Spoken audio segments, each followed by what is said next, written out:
गाउँको जीवन र सहरको जीवन गाउँको जीवन र सहरको जीवन दुई विभिन्न प्रकारका जीवनशैली हुन् जसले मानिसहरूको जीवनमा गहिरो प्रभाव पार्छ। गाउँ र सहर दुवैको जीवनशैलीमा आफ्नै विशेषताहरू र चुनौतीहरू हुन्छन्। गाउँको जीवन सरल र शान्त हुन्छ। गाउँमा मानिसहरू एक अर्कासँग मिलेर बस्छन् र उनीहरूको जीवनमा प्रकृतिसँग गहिरो सम्बन्ध हुन्छ।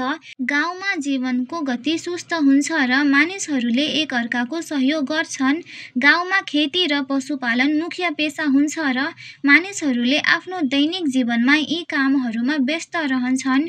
सहरको जीवन व्यस्त र गतिशील हुन्छ। सहरमा मानिसहरू विभिन्न पेशामा संलग्न हुन्छन् र उनीहरूको जीवनमा गति र गतिविधि बढी हुन्छ। सहरमा जीवनको गति तीव्र हुन्छ र मानिसहरूले आफ्नो लक्ष्य प्राप्त गर्नका लागि निरन्तर परिश्रम गर्छन्।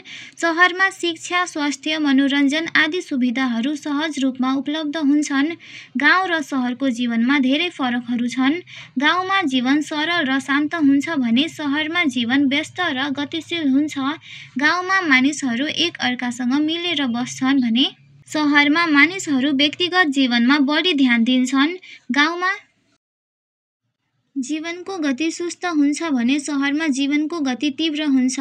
गाउँ र सहर दुवैको जीवनशैलीमा आफ्नै विशेषता र चुनौतीहरू छन्। गाउँको जीवन सरल र शान्त हुन्छ भने सहरको जीवन व्यस्त र गतिशील हुन्छ।